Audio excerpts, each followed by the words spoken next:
আসসালামু আলাইকুম। MS engineering learning চ্যানেলের পক্ষ থেকে সকলকে জানাই আন্তরিক সালাম ও শুভেচ্ছা। আশা করি প্রত্যেকে ভালো আছেন।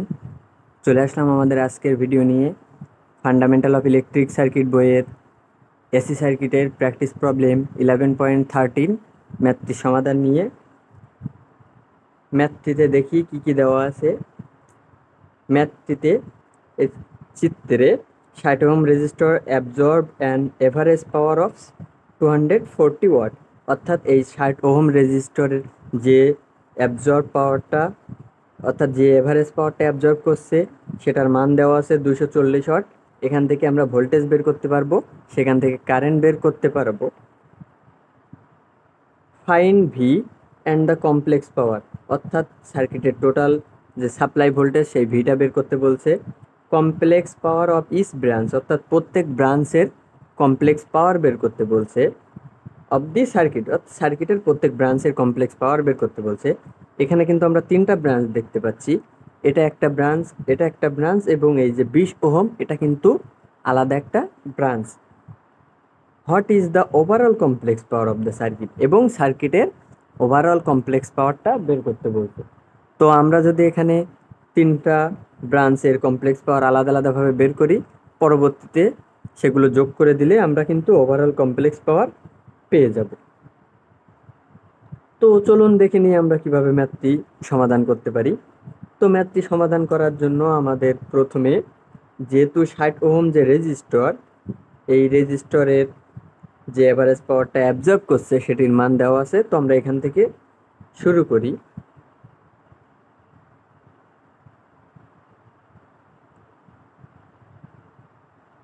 তাহলে আমরা কি লিখবো, আমরা যেহেতু জানি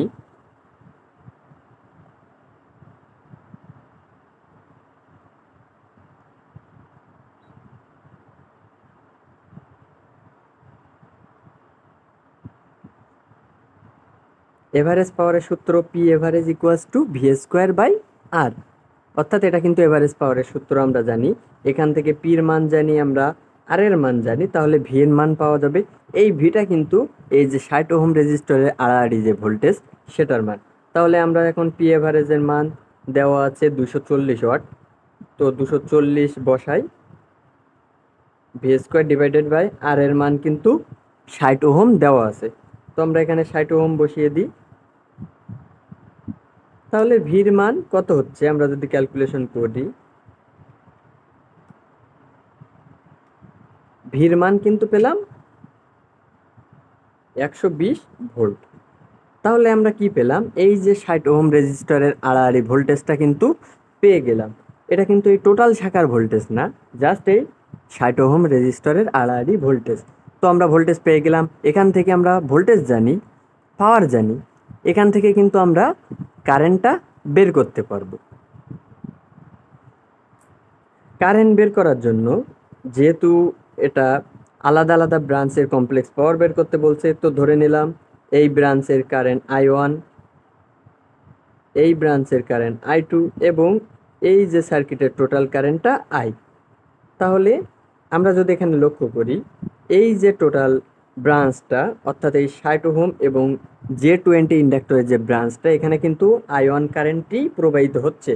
অর্থাৎ আমরা 60 ওহম রেজিস্টরের মধ্য দিয়ে প্রবাহিত কারেন্ট যেটা পাবো সেটিই হবে আমাদের I1 কারেন্টের মান। তাহলে আমরা কি লিখব, তাহলে আমরা I1 কারেন্টটা যদি বের করি, I ইকুয়ালস টু কি জানি আমরা, ভি ডিভাইডেড বাই আর। তাহলে এখানে ভোল্টেজ কত, এই যে 60 ওহম রেজিস্টরের আড়াআড়ি যে ভোল্টেজ সেটা হচ্ছে আমরা পেলাম 120 ভোল্ট। আর যেটা আর হচ্ছে আমাদের 60, তাহলে হচ্ছে 2 অ্যাম্পিয়ার। অর্থাৎ আমরা I1 কারেন্টের মান কিন্তু পেয়ে গেলাম অলরেডি। এখন আমরা কি করব, আমরা এখানের ভোল্টেজটা নিব, অর্থাৎ এই যে ব্রাঞ্চের আড়াআড়ি ভোল্টেজ এটাকে V1 ধরে নিই, এই যে ব্রাঞ্চের আড়াআড়ি ভোল্টেজ V2, যেহেতু প্যারালালে আছে তারপরেও আমি আলাদা আলাদাভাবে বের করব। তাহলে V1 এবং V2 যদি পেয়ে যাই, এরপরে এই যে 20 ওহম রেজিস্টর এখানে ভোল্টেজ ড্রপটা যদি পাই, তাহলে কিন্তু আমরা সার্কিটের টোটাল ভোল্টেজ অর্থাৎ এই ভির মানটি পেয়ে যাব। তাহলে আমরা I1 পেলাম।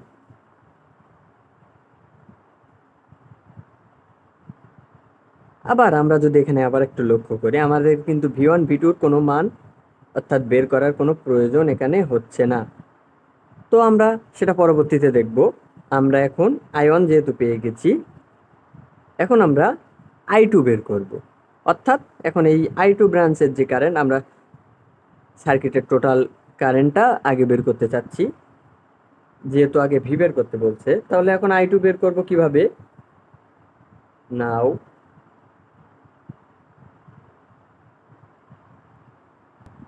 আমরা যদি আবারও একটু লক্ষ্য করি, আমরা যদি এখন V1 এর মানটি সরাসরি বের করে ফেলতে পারি, তাহলে V1 এবং V2 এর মান সেম হবে। এবং V2 এর মান পেয়ে গেলে এই যে 2 নম্বর ব্রাঞ্চটা, এটার আমরা ইম্পিডেন্স জানি, তাহলে কিন্তু আমরা I2 এর মানটি পেয়ে যাব। তো আমরা এখন V1 এর মান বের করব, পরবর্তীতে আমরা V2 এর মান বের করে নেব। তো আমরা এখন লিখি V1 equals to I1 into Z. তাহলে I1 এর মান কত? I1 into Z1। তাহলে আমরা I1 এর মান কিন্তু পেলাম 2 অ্যাম্পিয়ার। 2 ইন্টু জেড এর মান 60 প্লাস জি অফ 20। অর্থাৎ আমরা এখন এটা গুণ করব।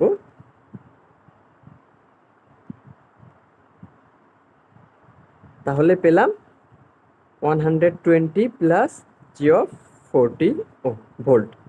তাহলে আমরা V1 এর মান পেয়ে গেলাম। আমরা V1 এর মান পেয়েছি। তাহলে আমরা জানি যেহেতু প্যারালালে ভোল্টেজ সমান, V1 এর ভোল্টেজই হবে V2 এর ভোল্টেজ। তাহলে এখন আমরা I2 বের করতে পারবো। তাহলে আমরা লিখব I2 ইকুয়ালস টু কি লিখবো? তাহলে V2 ভাগ Z2। V2 এর মান কত? V2 এর মান আমরা যেহেতু জানি প্যারালালে ভোল্টেজ সমান, তাহলে এখানে আমরা 120 প্লাস জি অফ 14, এটা কিন্তু সরাসরি বসিয়ে দিতে পারি, ভাগ Z2। Z2 এর মান কত? Z2 এর মান এখানে 13 মাইনাস জি অফ 10।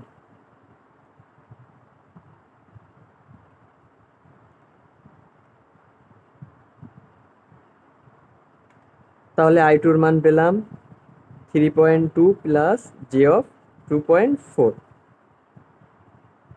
I2 এর মান পেলাম। তাহলে এখন আমরা 2 ব্রাঞ্চের কারেন্ট কিন্তু অলরেডি পেয়ে গেছি। এখন আমরা এই যে 20 ওহমের ভিতর দিয়ে প্রবাহিত কারেন্টটি পাবো, অর্থাৎ এই 2টা কারেন্ট যোগ করলে কিন্তু আমরা I এর মান পেয়ে যাব। তাহলে লিখব অতএব I equals to I1 plus I2। I1 এর মান কত পেলাম? I1 এর মান পেলাম 2 অ্যাম্পিয়ার। I2 এর মান পেলাম 3.2 প্লাস জি অফ 2.4। 2টা যোগ করি যদি,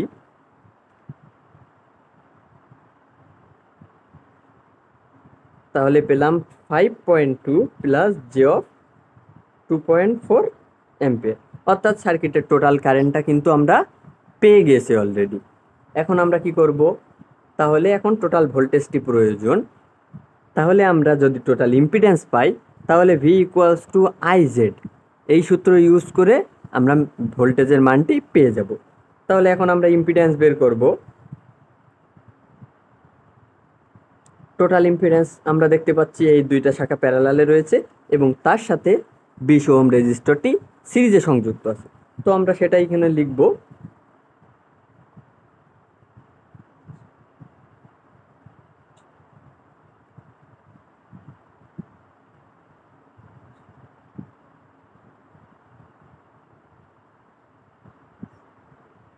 জাস্ট আমরা সিরিজ প্যারালাল করলাম। এখন আমরা এটাকে যদি ক্যালকুলেশন করি, এটাকে আমরা ক্যালকুলেশন করলে জেড এর মানটি কিন্তু পেয়ে গেলাম। জেড এর মান পেলাম 42.02 অ্যাঙ্গেল মাইনাস 3.327 ওহম। তাহলে আমরা ইম্পিডেন্স পেয়ে গেলাম, কারেন্ট জানি, তাহলে ভোল্টেজ পাবো। অতএব V ইকুয়ালস টু IZ, এই সূত্র ইউজ করে আমরা ভোল্টেজের মান পেয়ে যাব। তো এখানে কারেন্টের মান আমরা অলরেডি পেলাম 5.2 plus G of 2.4 into Z এর মান পেলাম 42.02 অ্যাঙ্গেল -3.327। তো আমরা এটাকে এখন গুণ করব।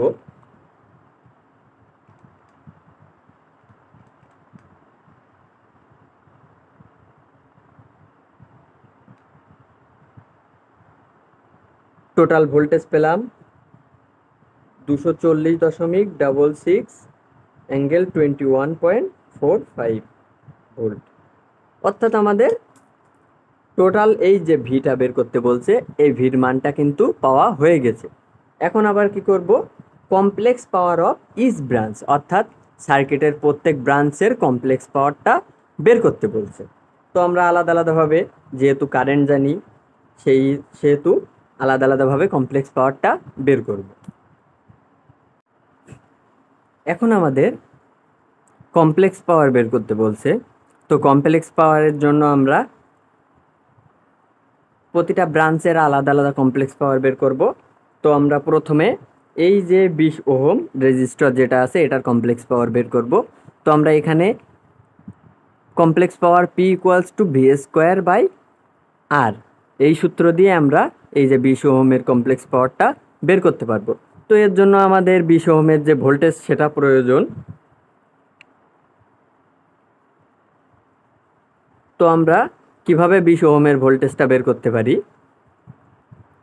তো আমরা 20 ওহমের ভোল্টেজ V = IR, অর্থাৎ ওহমস ল ইউজ করে কিন্তু বের করতে পারি, কারণ আমরা আর এর মান জানি, আইটা কিন্তু বের করে ফেলছি।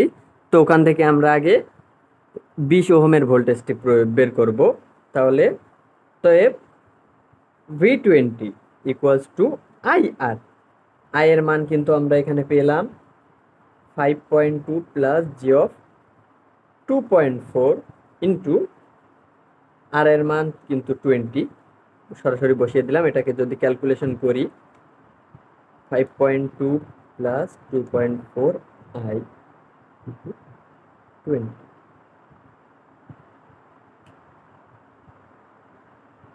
114.54 অ্যাঙ্গেল 24.78, অর্থাৎ এই 20 ওহমের ভোল্টেজ পেয়ে গেলাম। তাহলে এটাকে আমরা S1, S2 এবং S3 দ্বারা কমপ্লেক্স পাওয়ার আলাদা আলাদাভাবে প্রকাশ করব। তো আমরা S1 কিভাবে করব? S1 হচ্ছে এই যে 20 ওহমের যে কমপ্লেক্স পাওয়ার, সেটা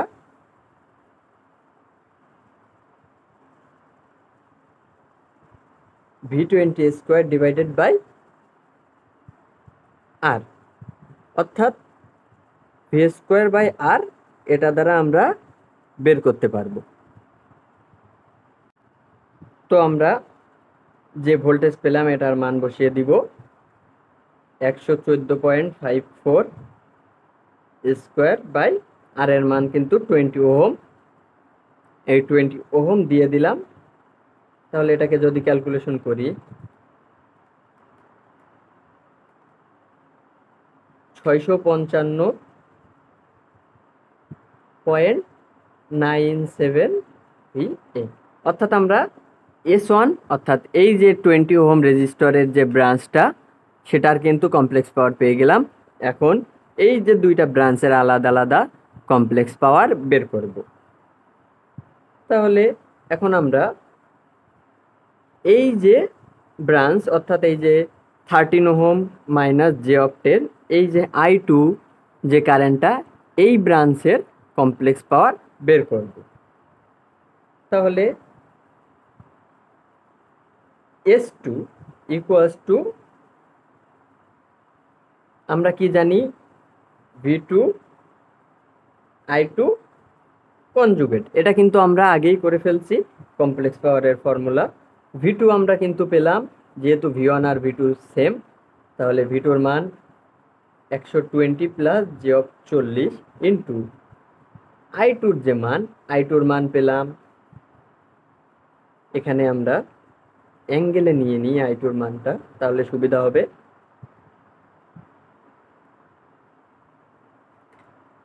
4 অ্যাঙ্গেল 36.87 অ্যাম্পিয়ার। তাহলে I2 মানটা হচ্ছে 4 অ্যাঙ্গেল -36.87 0.87 অ্যাম্পিয়ার। কারণ যেহেতু কনজুগেট, এজন্য আমরা চিহ্নর আগে মাইনাস দিয়ে নিলাম। এখন আমরা ক্যালকুলেশন করব।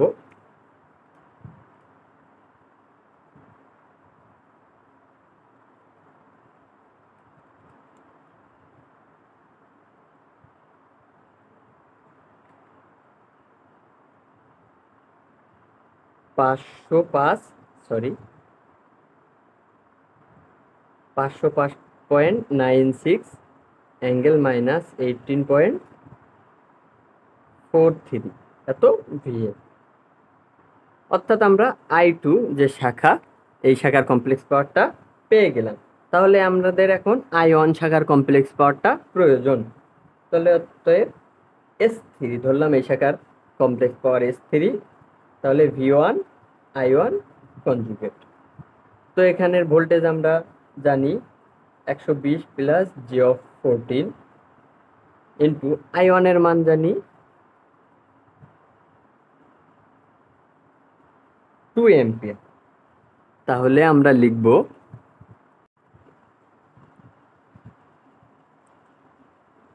যেহেতু এখানে I এর কোনো অ্যাঙ্গেল নেই, সেহেতু আমরা এখানে I এর অ্যাঙ্গেল দিতে পারি, অর্থাৎ I এর কোনো অ্যাঙ্গেল দেওয়ার প্রয়োজন না। অর্থাৎ সরাসরি আমরা 2 ওহম বসিয়ে দিব। এটাকে আমরা ক্যালকুলেশন করব।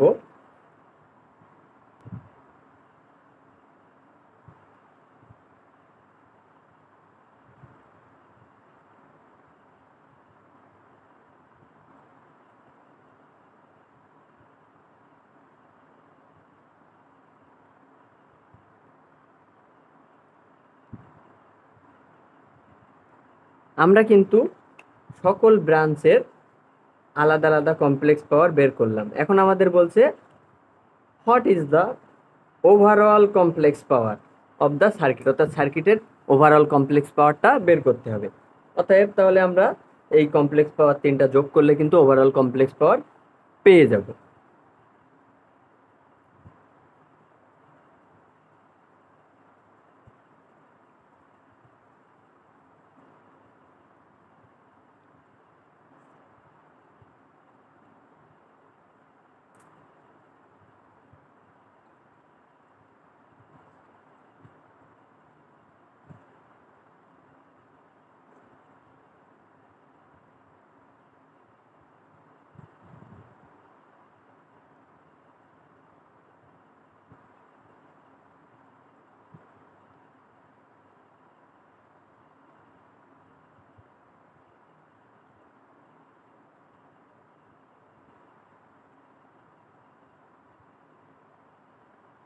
জাস্ট এই তিনটা এখন ক্যালকুলেশন করে যোগ করলেই অ্যান্সার কিন্তু পেয়ে যাচ্ছি।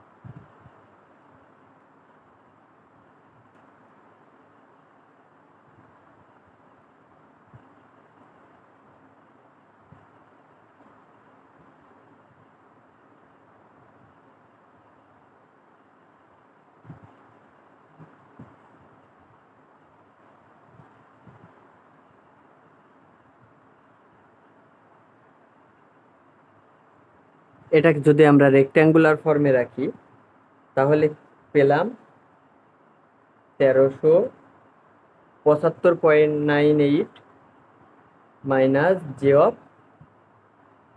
79.98 VA।